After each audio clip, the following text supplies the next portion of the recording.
ஏன் பூமி வெறுமையாய் ஆயிற்று, ஒழுங்கினமாய் ஆயிற்று? எப்படி இருள் ஆழத்தின் மீது வந்தது? இது ரெண்டையும் படிக்கணும்னாக்க சம்பவம் எசேக்கியேல் தீர்க்க தரிசன புத்தகத்தில் 28ஆம் அதிகாரம் 12 படிப்போம். மனுபுத்திரனே, நீ தீரு ராஜாவை குறித்து புலம்பி அவனை நோக்கி, கர்த்தராகி ஆண்டவர் உரைக்கிறது என்னவென்றால், நீ விசித்திரமாய் செய்யப்பட்ட முத்திரை மோதிரம், நீ ஞானத்தால் நிறைந்தவன், பூரண அழகுள்ளவன், நீ தேவனுடைய தோட்டமாகிய ஏதேனில் இருந்தவன், பத்மராகம், புஷ்பராகம், வைரம், படிக பச்சை, கோமேதம், யஸ்பி, இந்திர நீலம், மரகதம், மாணிக்கம் முதலான சகலவித ரத்தினங்களும் பொன்னும் உன்னை மூடிக்கொண்டிருக்கிறது. நீ சிருஷ்டிக்கப்பட்ட நாளில் உன் மேல வாத்தியங்களும் உன் நாகசுரங்களும் உன்னிடத்தில் ஆயத்தப்பட்டிருந்தது. நீ காப்பாற்றுகிறதற்காக அபிஷேகம் பண்ணப்பட்ட கேரூப், தேவனுடைய பரிசுத்த பர்வதத்தில் உன்னை வைத்தேன். அக்கினிமயமான கற்களின் நடுவே உலாவினாய். நீ சிருஷ்டிக்கப்பட்ட நாள் துவக்கி உன்னில் அநியாயம் கண்டுபிடிக்கப்பட்டது மட்டும் உன் வழிகளில் குறையற்றிருந்தாய். இந்த பகுதியை படிக்கும்போது தீரு ராஜாவை குறித்து ஒரு தீர்க்க தரிசனம் சொல்லும்படியாக மனுபுத்திரனாகிய எசேக்கியேல் அனுப்பப்படுகிறார். உயர்ந்த உன்னதமான நிலையில் வாழ்ந்து கொண்டிருந்த தீரு ராஜா பெருமைக்காரனாயிருந்தான். ஆகவே அந்த பெருமையில் இருந்து அவனை சிறுமைப்படுத்தி கீழே இறக்குவதற்காக, மனுபுத்திரனே நீ போய் சொல்லு, காரியத்தை சொல்லு, தீர்க்க தரிசனம் சொல்லு. ஆக மனுபுத்திரன் போய் சொல்லும் பொழுது தீரு ராஜாவை குறித்து அவர் என்ன சொல்லுகிறார்? கர்த்தராகிய ஆண்டவர் உரைக்கிறது என்னவென்றால், நீ விசித்திரமாக செய்யப்பட்ட முத்திரை மோதிரம், ஞானத்தால் நிறைந்தவன், பூரண அழகுள்ளவன், நீ தேவனுடைய தோட்டமாகிய ஏதேனில் இருந்தவன். ஏதேனில் இருந்தது யாரு? ஏதேனில் முதல் இருந்தது யாரு? ஆதாம் இல்லை, இந்த கேரூப். அதுக்குதான் பழைய ஏற்பாட்டையும் படிங்க நல்லா. தேவன் உலகத்தை காப்பாற்றுவதற்கு 14ஆம் வசனத்தை பாருங்கள். நீ காப்பாற்றுவதற்காக அபிஷேகம் பண்ணப்பட்ட கேரூப். இவனுக்கு கொடுக்கப்பட்ட பெயர்களை பாருங்கள். நீ முத்திரை மோதிரம் 1, நீ ஞானத்தால் நிறைந்தவன் 2, நீ பூரண அழகுள்ளவன் 3, நீ அபிஷேகம் பண்ணப்பட்டவன் 4. 4 பெயர்கள் இந்த தூதனுக்கு கொடுக்கப்பட்டு, கேருபுக்கு கொடுக்கப்பட்டிருக்கிறது. எதற்காக? பூமியை காப்பாற்றுவதற்காக. கர்த்தர் தான் சிருஷ்டித்த பூமியை காப்பாற்றுவதற்கு முதலாவது ஒரு தூதனை சிருஷ்டித்தார். அவனுக்குத்தான் லூசிஃபர் என்று பெயர். அந்த லூசிஃபர் என்ற தூதன் பிரதான தூதனுக்கு முன்பானவன். ரொம்ப அழகான தூதன், ஆபரணங்களால் அலங்காரம் பண்ணி பொன்னால் மூடி, அவன் மியூசிக் போடுறதுக்கு ஒரு நாதஸ்வரம் கையில் ஒரு மேளத்தையும் கொடுத்து அந்த ஏதேனில் வச்சு, இங்கே இருந்து நீ பூமியை காப்பாற்றுன்னு சொல்லிட்டு கர்த்தர் போயிட்டார். ஆனால் என்ன சொல்லுது? நீ சிருஷ்டிக்கப்பட்ட நாள் துவக்கி உன்னில் அநியாயம் கண்டுபிடிக்கப்பட்டது மட்டும் உன் வழிகளில் குறைவற்றிருந்தாய். அப்போ எவர் ஒரு அநியாயத்தை பண்ணியிருக்கிறாரு? என்ன அநியாயம் பண்ணார்? அதுக்கு மேலே படித்தா இல்லை, அதுக்கு ஒரு ஒட்டு இருக்குது, ஜோடு. ஏசாயா தீர்க்க தரிசன புத்தகம் 14ஆம் அதிகாரம். அதிகாலையின் மகனாகிய விடிவெள்ளியே, நீ வானத்திலிருந்து விழுந்தாயே. ஜாதிகளை ஈனப்படுத்தினவனே, நீ தரையிலே விழ வெட்டப்பட்டாயோ. நான் வானத்துக்கு ஏறுவேன், தேவனுடைய நட்சத்திரங்களுக்கு மேலாக என் சிங்காசனத்தை உயர்த்துவேன். வடபுறங்களில் உள்ள ஆராதனை கூட்டத்தின் பர்வதத்திலே வீற்றிருப்பேன் என்றும், நான் மேகங்களுக்கு மேலாக உன்னதங்களில் ஏறுவேன், உன்னதமானவருக்கு ஒப்பாவேன் என்றும் நீ உன் இருதயத்தில் சொன்னாயே. ஆனாலும் நீ அகாதமான பாதாளத்திலே தள்ளுண்டு போனாய். இந்த எசேக்கியேலுடைய தொடர்பு எங்கே இருக்கிறது? ஏசாயா தீர்க்க தரிசன புத்தகம் 14ஆம் அதிகாரத்தில் 12 முதல் சில வசனங்களை படித்தால் வளரும். இங்கே அவனுக்கு இன்னொரு பெயர் கொடுக்கப்பட்டிருக்கிறது, அதிகாலையின் மகனாகிய விடிவெள்ளியே, விடிவெள்ளி நட்சத்திரம் என்று இந்த தூதனுக்கு பெயர். இந்த பெயரில் என்ன முக்கியம்னு சொல்லி நான் ஏன் அதை திரும்ப திரும்ப சொல்கிறேன்னா, பிற்காலத்தில் நம்முடைய ஆண்டவராக இயேசு கிறிஸ்து மனிதனாக வந்தபோது அவருக்கும் ஞானத்தில் சிறந்தவர் என்ற பெயர் இருக்குது. பூரண அழகுள்ளவர் என்ற பேர் இருக்கிறது, முத்திரிக்கப்பட்டவர் என்று பேர் இருக்குது, சிருஷ்டிகர்த்தா அபிஷேகம் பண்ணப்பட்டவர் என்று பேர் இருக்குது, விடிவெளி நட்சத்திரம்னு பேர் இருக்குது. ஏனென்றால் இந்த பெயரை முதலில் ஒரு தூதனுக்குத்தான் கர்த்தர் கொடுத்திருந்தார். அவனை உன்னதமான நிலையிலே வைத்திருந்தார். தீருராஜாவை போல மிகுந்த உன்னதத்தில் இருந்தார் அந்த தூதன். அவனை கொண்டு வந்து ஏதேனிலே காவலுக்கு வைத்தார், பூமிக்கு காவலுக்கு வைத்தார். இவன் காவல் காத்தான். ஒரு நாள் யோசித்து பார்த்தான், ஏன் நம்ம இங்கே ஒண்டியாகவே இருக்கணும், வானத்துக்கு போனால் நல்ல நிறைய தூதர்கள்லாம் இருப்பாங்களே, அவங்ககிட்டெல்லாம் கொஞ்சம் அப்படியே ஆடிக்கிட்டு இருக்கலாமே என்று அவன் உள்ளத்தில் ஒரு வினா, ஒரு கேள்வி இருந்தது. அது மட்டுமல்ல, இப்போ நம்மளும் தான் பெரிய ஆள், இந்த பூமியை அரசாட்சி பண்ணுறோம், நம்ம ஏன் கடவுளாகக்கூடாது, உமக்கு ஒப்பாவேன், நான் வானத்துக்கு ஏறுவேன். கர்த்தர் சொன்னார், பூமியில் இரு, இல்லை நான் வானத்துக்கு தான் ஏறுவேன். இதுக்கு என்ன பேர்? இதுக்கு என்ன பேர்? பூமியில் இருந்தேன், இல்லை நான் வானத்துக்கு தான் இருப்பேன். என்ன பேர்? கீழ்ப்படியாமை. பாஸ்டர் சில சமயத்தில் சாட்சி சொல்லுங்க பாரு, உடனே ஒரு அம்மா வருவாங்க, முக்காடு ஒன்று போட்டுக்குவாங்க, பைபிளை வச்சுக்குவாங்க, ஒரு பாட்டு பாடுவாங்க. இதுக்கு பேர் தான் கீழ்ப்படியாமைங்கிறது. சாட்சி சொல்லுன்னா சாட்சி தான் சொல்லணும். பாட்டு பாடி சாட்சி சொல்லுங்கன்னு பாஸ்டர் சொன்னாரா? ஒரு குறிப்பிட்ட காரியத்தை சொல்லி இதுக்காக ஜெபம் பண்ணுங்க, இந்தியாவுக்காக ஜெபம் பண்ணுங்கன்னா ஜப்பானு, ரஷ்யா, சீனா, இதுக்கெல்லாம் சேர்த்து ஜெபம் பண்ணி நிறைய ஆண்டவரே நீர் படைத்த உலகத்தில் உள்ள எல்லாரையும் ஆசீர்வதியும். சொன்ன காரியத்தை விட்டுட்டு சொல்லாததுக்கெல்லாம் ஜெபம் பண்ணிட்டு இருப்பாங்க. வியாதியஸ்தர் ஒருத்தர் உயிர் பிரச்சனை, உயிர் பெரிய நேரம் பாஸ்டை கூப்பிட்டு விட்டாங்க ஜெபம் பண்ணுறதுக்கு. என்ன பேர்? ஞானசிகாமணி. அப்படியா, ஞானசிகாமணியா, சரி ஜெபம் பண்ணுவோம். ஆண்டவரே ஞானசிகாமணியை நீர் ஆஸ்வதியும், என் நோயிலிருந்தவரை குணமாக்கும், என்னுடைய குடும்பத்தை ஆஸ்வதியும், அவருடைய மனைவிக்கு வேண்டிய ஆறுதலை தாரும், பிள்ளைகளை ஆஸ்வதியும் ஆண்டவரே, இந்த குடும்பத்தில் உற்றார் சுற்றார் நண்பர்கள் எல்லாரையும் ஆஸ்வதியும் ஆண்டவரே, இந்த தெருவில் இருக்கிறவங்களை ஆஸ்வதியும் ஆண்டவரே, இந்த ஊரை ஆசீர்வதி ஆண்டவரே, பக்கத்து ஜில்லாவை ஆசீர்வதி ஆண்டவரே, பக்கத்தில் மலேசியா இருக்குது அது ஆசீர்வதி ஆண்டவரே, ஜப்பான் இருக்குது அது ஆசீர்வதி ஆண்டவரே. இப்படி சொல்லிக்கிட்டே இருந்தார். அவர் செத்து போயிட்டார். ஜெபம் முடிச்சுட்டு எல்லாம் சொன்னாங்க, ஐயா அவர் இறந்துட்டார். யான்னு? எப்போ? நீங்கள் ஜப்பானில் இருக்கும்போது இறந்துட்டார். எதை சொன்னமோ அதை ஜெபிக்காமல் இல்லாத காரியத்தெல்லாம் ஜெபிக்கிறது தவறு. சொன்னதை கரெக்டாக செய்யணும். நம்ம அன்புனால கொஞ்சம் மிகுதியாக சொல்லிடக்கூடாது. உள்ளதை உள்ளதென்றும் இல்லதை இல்லதென்றும் சொல்ல வேண்டும். சரி, இப்போ இந்த வானத்திற்கு ஏறி போன தூதனை அக்கினிமயமான கண்களையுடைய கர்த்தர் உற்று கோபத்தினாலே பார்த்தார். அக்கினிமயமான கண்கள் இந்த நட்சத்திரத்தின் மீது பட்டவுடனே அந்த நட்சத்திரம் எரிந்து கருத்து பூமியிலே விழுந்து அதை மூடிக்கொண்டது. ஆழத்தின் மீது இருள் இருந்தது. ஆண்டவர் இருளை உண்டாக்கவில்லை. தூதனை சபித்தார். அவன் எரிந்து கருத்து பூமியில் விழுந்துட்டார், மூடிக்கொண்டார். அதனால தான் பிசாசுக்கு நிறைய செல்ல பேர் இருக்குது பைபிளில். பிசாசு, சாத்தான், அப்புறம் உங்களுக்கு தெரிஞ்சதெல்லாம் சொல்லுங்கள். காற்று, ஆமாம், காற்று வந்தால் கருப்பு வரணுமே, சரி, காற்று கருப்பு. அப்புறம் பழைய பாம்பு, அதிக அந்தகாரத்தின் லோகாதிபதி, இருளின் மைந்தன், இதெல்லாம் பைபிளில் இருக்கிற பேருங்க. பிசாசுக்கு நிறைய பேர் இருக்குது.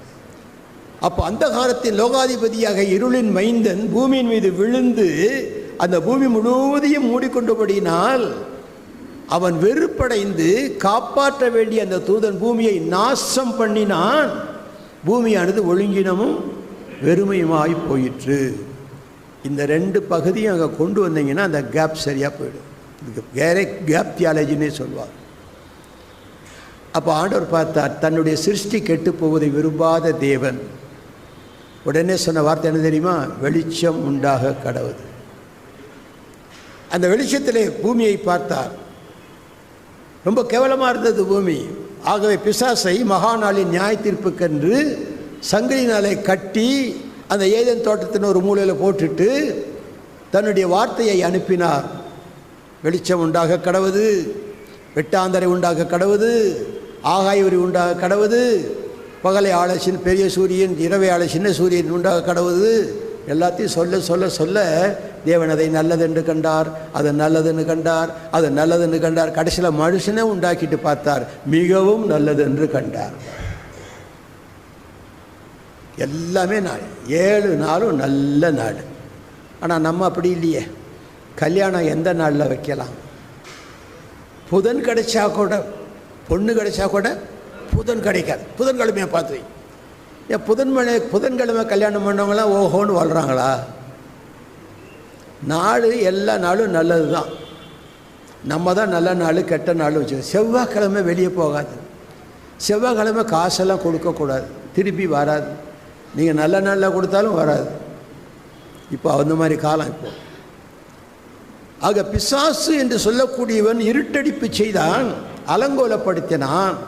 ஆகவே கர்த்தர் அவனை கட்டி வைத்து விட்டு தன்னுடைய சாயலிலே, ஏன் அவனுக்கு ஒரு தேவதூத சாயலை கொடுக்கவில்லை? முதலாவது கொடுத்தார், ஏன் ரெண்டாவது கொடுக்கல? இன்னொரு தூதனை உண்டாக்கலாமே. இப்போ அவனும் இந்த மாதிரி ஆயிடுவானேன்னு சொல்லி தன்னுடைய சாயலை கொடுத்து, தன் சுவாசத்தை அவனுக்கு கொடுத்து, அவனை பூமியிலே ஜீவ ஆத்மாவாக உண்டாக்கினார். அவனுக்குள்ளிருந்த ஒரு பெண்ணை 2ஆம் அதிகாரத்தில் வெளியே எடுக்கிற காட்சியை பார்க்கிறோம். அவனுக்கு உதவி செய்வது. 1ஆம் அதிகாரத்தில் அப்படி இல்லை, ஆதாம் மட்டும்தான் இருக்கிறார். அவர் கட்டளை கொடுக்கும் போதெல்லாம் ஆதாமுக்குள்ளே அந்த ஸ்திரீ இருந்தாள்.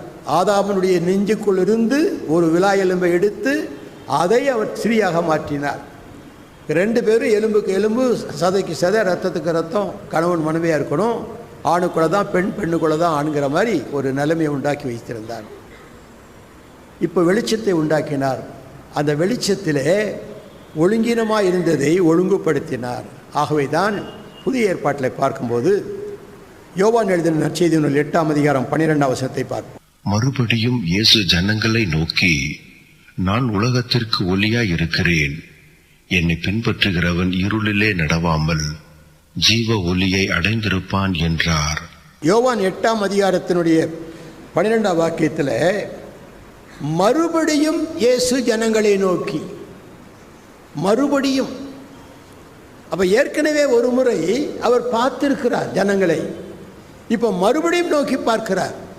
என்ன சம்பவங்கள் எல்லாருக்கும் இது தெரியும். ஒரு ஸ்திரீயை விபச்சாரத்தில் கையும் களவுமாக, கையும் மெய்யுமாக பிடிக்கப்பட்ட ஒரு ஸ்திரீயை இவங்கெல்லாம் பிடிச்சிட்டு வந்துட்டாங்க. இயேசு கிறிஸ்துக்கிட்ட பிடிச்சிட்டு வந்துட்டாங்க. ஆண்டவரே, இந்த மாதிரி பாவம் செய்கிறவங்களை கல்லெறிந்து கொள்ள வேண்டும் என்று மோசே சொல்லி இருக்கிறார், நீர் என்ன சொல்லுகிறீர்? அவர் எப்படியாவது அகப்படுத்தணும். மோசே சொல்லியிருக்கார், நீங்கள் என்ன சொல்கிறீங்க? மோசே இருந்தாருன்னா கேட்டிருப்பாரு, டேய் விபச்சாரத்தில் ஈடுபட்ட அந்த ஆம்பளையும் பிடிச்சிட்டு வராமல் வந்திருக்கீங்களா, கேஸ் டிஸ்மிஸ் போகக்கூடாதுன்னு சொல்லியிருப்பார். இந்த மோசே அதிகாரி என்ன சொல்லியிருக்காரு? ஆணையும் பெண்ணையும் கல்லெறிந்து கொள்ள வேண்டும். இங்கே ஆம்பளை விட்டுட்டான், அவங்களாம் இருந்திருப்பான், அதை நீ ஓடி போயிடுறா சொல்லிட்டான். அப்படி தான் நம்ம நினைக்க வேண்டியதாக இருக்குது. அவனும் ஒரு பரிசையனாக இருந்திருப்பான். அந்த ஸ்திரீ நடுங்கி கொண்டிருக்கிறாள். அப்பொழுது அவர் குனிந்து எழுதி கொண்டிருந்தார் தரையில். வேற இல்லை, ஏதோ எழுதியிருந்தார். என்ன எழுதினார்னா அதனால வியாகரணம் வேண்டாம், நம்ம பாட்டுக்கு எதையாவது சொல்லக்கூடாது. அவர் ஏதோ கிறுக்கிட்டு இருந்தார். அப்போ ஒரு தடவை ஜனங்களை பார்த்தாரு. அவங்க அலட்டி கேட்டாங்க. என்ன சொன்னார்? உங்களில் பாவம் செய்யாதவன் எவனோ அவன் முதலாவது கள்ள தூக்கி போடுறான் அப்படின்ட்டு திருப்பி கிறுக்க ஆரம்பிச்சிட்டார். இந்த ஸ்திரீ என்ன சொல்கிறாரு? இவரும் சொல்லிவிட்டார். இவராவது உதவி செய்வோன்னு பார்த்தா இவரும் கல்லெடுத்து பாவம் இல்லாதவங்க வந்திருக்கிறவங்களாம் ரொம்ப பரிசுத்தனுங்க, அவரெல்லாம் பரிசை வேதபாரகர், பயங்கரமான பரிசுத்தர்கள்.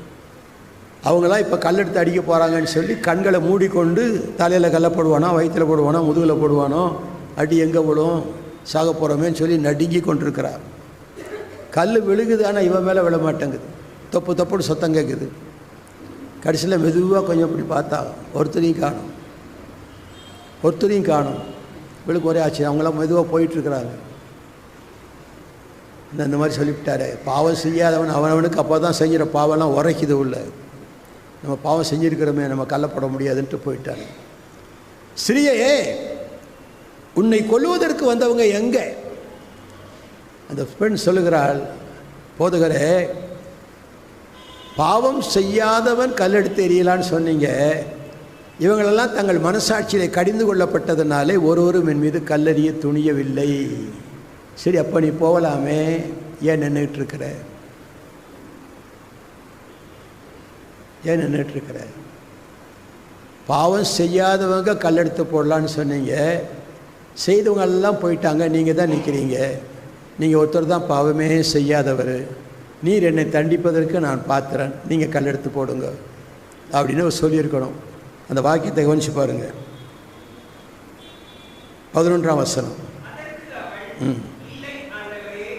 நியாயம் தீர்க்கவில்லை ஆண்டவரே என்றால் இயேசு அவளை நோக்கி, நானும் நானும் நான் என்று சொல்லவில்லை, நானும் அவர்களைப் போல நானும் உன்னை ஆக்கினைக்குள்ளாக தீர்க்க முடியும், ஆனால் நானும் உன்னை ஆக்கினைக்குள்ளாக தீர்க்க மாட்டேன்.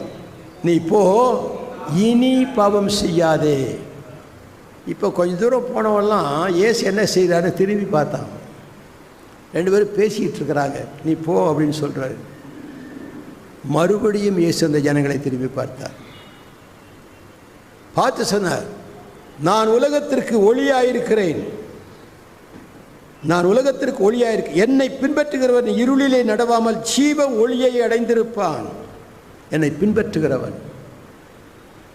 அந்த ஸ்திரீ அது முதற்கொண்டு இயேசுவை பின்பற்றினபடியினாலே ஜீவ ஒளியை பெற்றாள். இயேசுவின் சிலுவை மரத்திலே சிலுவையின் பாதத்தடியிலே இருந்தாள். உயிர்த்தெழுந்த போது முதலாவது அவருக்கு இயேசு தன்னை வெளிப்படுத்தினார். மகதலேனா மரியாளை போன்ற ஒரு விசுவாசி நீங்கள் பார்க்க முடியாது. அப்படிப்பட்ட ஒரு ஸ்வாக்கியத்தை பெற்ற ஸ்திரீயாக நீ போ, இனி பாவம் செய்யாத. பாவம் செஞ்சுட்டு ஆண்டவரே மன்னியும்னு கேட்கக்கூடாது. உங்களுக்கே வெக்கமாக இருக்கும். அது ஒரு முறை மன்னித்து விட்டால் அதுக்கப்புறம் செய்யக்கூடாதுன்ற புத்தி இருக்கணும். தெரியாமல் செய்யிட்டேன்னு சொல்லக்கூடாது. பைத்தியக்காரன் தான் தெரியாமல் செய்வான்.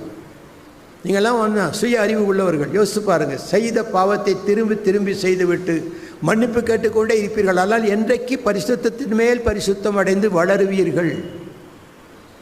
அதை நீங்கள் நினைத்து பார்க்க வேண்டும். ஒளி என்று சொல்வது உங்களில் பிரகாசிக்க வேண்டும். வேத புத்தகத்தில் பாருங்கள். எபேசியர் எழுதின நிருபம் 5ஆம் அதிகாரம் 11, 12, 13. கனியற்ற அந்தகார கிரியைகளுக்கு உடன்படாமல் அவைகளை கடிந்து கொள்ளுங்கள். அவர்களால் ஒளிப்பிடத்தில் செய்யப்படும் கிரியைகளை சொல்லுகிறதும் அவலட்சணமாய் இருக்கிறதே.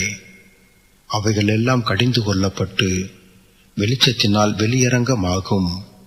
வெளியரங்கமாக்குகிறதெல்லாம் வெளிச்சமாய் இருக்கிறது.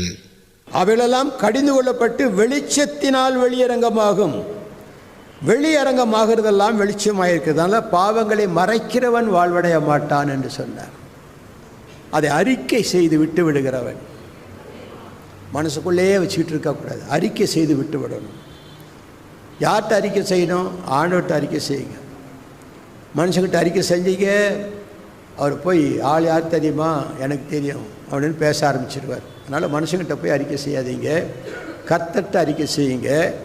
ஏதாவது பிரச்சனையான காரியம்னு சொன்னால் உங்கள் போதகர் அல்லது உங்கள் சபையில் உள்ள மூத்த நல்ல மனிதர்கள் இருந்தால் நீங்கள் அவரிடத்துல கொஞ்சம் கலந்து ஆலோசிக்கலாம். எல்லாத்தையும் போய் சொல்லிகிட்டு இருக்காதீங்க.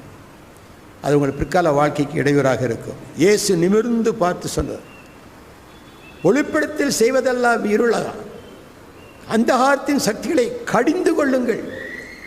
அந்த காரியங்களை சொல்வது அவலட்சணமாக இருக்கும் என்று சொல்லுகிறார்.